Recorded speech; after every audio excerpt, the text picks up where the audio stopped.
Wendigo stories on Reddit's page r/nosleep by Unathana. If you enjoy this video, please subscribe. Thank you. When I was young, I often spent part of my summers with my grandmother in her home out in the country.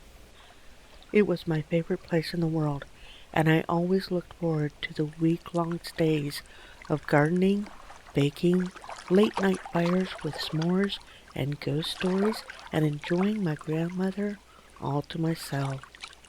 She took me on her lap and told me a story about an old man and woman who lived near the lake.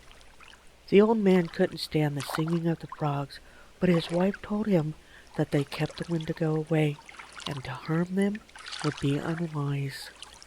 Well, he didn't listen, and set about methodically catching all the frogs on the lake.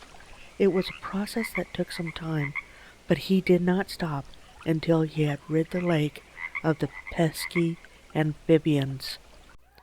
That night, without the protection of the frogs, he and his wife were slaughtered by the Wendigo, a vicious, whip-like demon creature with elongated fingers ending in razor-sharp talons and rows of silver teeth as thin and keen as needles.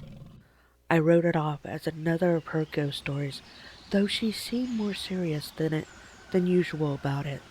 I never complained about the frogs again, mostly because I grew to enjoy them and put the story out of my mind. I'd forgotten all about it until it came up this past spring in a Native American literature class I was taking in college. The mention of the Wendigo sparked that old memory of my grandmother's stories. I thought she had made up the word. I didn't realize there were stories about it originating in legend. Eager to connect something from my childhood to the topic, I Googled it, only to find that my grandmother had apparently been mistaken.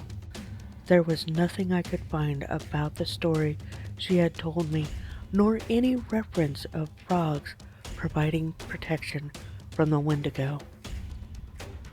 In fact, the Wendigo of legends seemed very little like my grandmother's version.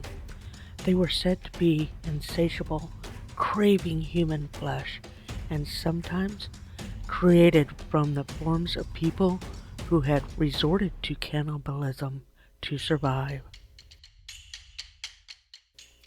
The descriptions varied, but they sounded almost nothing like my grandmother's boogeyman version.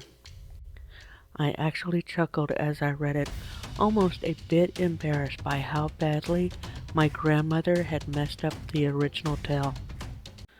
I changed residences this summer, moving to a newly built 1,000 square foot on each side duplex on the edge of town. The other side is to be occupied by my landlady who had the place built. However, she isn't scheduled to move the rest of her stuff in and begin living there for a couple of weeks. She's waiting for her lease to end. Even though my new place is only a few minutes from the edge of town, it feels much more isolated. I enjoy the seclusion of my new home and its proximity to a more natural setting. I'm surrounded by woods, and from my patio I can even see a pond beyond the carefully landscaped lawn, which is meticulously carved out from the surrounding woodlands. Just like the pond near my grandmother's house, the frogs have put up a ferocious racket lately.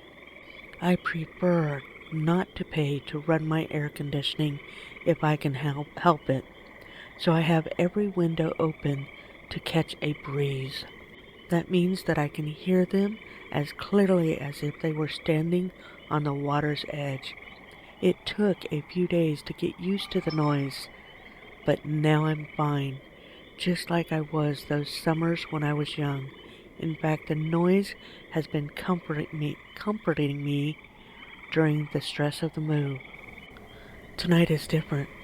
I find myself standing in my living room, staring at where the pond is, Though I can't see in the dark, the air is eerie still and oppressively warm, but all of my windows are shut and I feel impossibly cold. I'd long since convinced myself that my grandmother's story had been a silly tale, a twisting of an old legend by irrelevant storytellers. But for some reason, I have the most overwhelming sense of dread growing in the pit of my stomach. I don't know what to do. I'm trapped. Leaving my house means braving the darkness beyond my home. But I don't know if I'm going to be safe in here either. The frogs have stopped singing. Here's some stories from Chat GPT. Wendigos are among the most chilling figures in North America folklore. Wendigos represent the insatiable greed, winter starvation, and the taboo of cannibalism. The hunter who listened to the wind. Long ago, during a brutal winter, a small village began to starve. Snow buried the forest, traps came back empty, game had vanished. A young hunter volunteered to travel far north in search of food. For days he wandered through the frozen wilderness. On the seventh night, as he sheltered beneath a pine tree, he heard a voice in the wind. It whispered, "You do not have to starve." He ignored it. The next night it returned. "There is meat nearby." Weak with hunger, he followed the voice to a cave. Inside he found something terrible, remains of another lost traveler. The voice urged him to eat. Instead, the hunter fled. He staggered back to his village, empty-handed but alive. Elders later said the wind carried the spirit of the Wendigo, always tempting, always promising survival at a terrible cost. The hunter survived the winter, but they say sometimes when the north wind howls, you can still hear it whispering. The boy who heard his brother's call. During a hunting trip, two brothers became lost in a blizzard. Only one returned.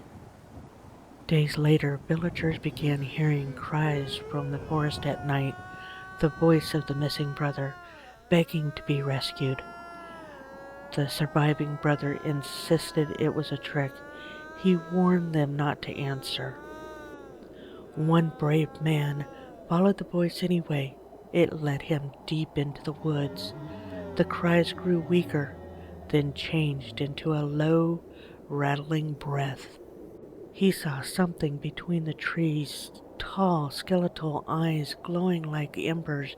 It wore the frozen face of the lost brother. The brave man ran and barely made it back. The elders explained the Wendigo mimics the voice of loved ones. It calls you by name, it knows your grief, and it feeds on it. Well, I hope you enjoyed these stories about the Wendigo that I took from both Reddit and ChatGPT. Let me know if you've ever had experiences with any Wendigos. Thanks for watching Paranormal, True or False.